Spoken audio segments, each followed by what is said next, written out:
Cynthia woke up at exactly 3 a.m., gasping for air.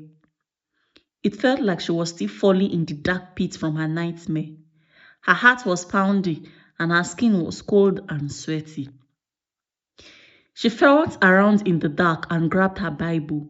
She held it close and whispered a quick prayer for peace. Then she heard a sound. It was her mom's voice. It came from downstairs in the kitchen. "Cynthia, come downstairs, fast." I dropped a heavy pot and the lid broke. My foot is bleeding badly. I can't move. Cynthia jumped up suddenly. Her mom's knee had been hurting all week. If she was really hot, she couldn't get up. Cynthia dropped the Bible close to her bed and ran to her door. But just as she stepped into the dark hallway, another voice coming from her mother's room stopped her. "Cynthia, stop!" It was a very little but scared whisper. It came from the other side of the hall. The bedroom door opened a little. Cynthia could see two wide, scared eyes of her mom. "Don't go downstairs, baby," the voice said. "I'm right here. I've been asleep. That thing downstairs is not me.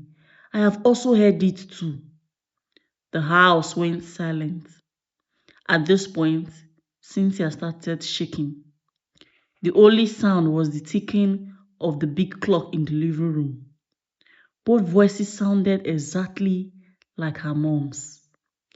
The voice in the kitchen yelled again, crying, "Cynthia, please don't listen to her. That's not me. I also heard her. She's trying to trap you.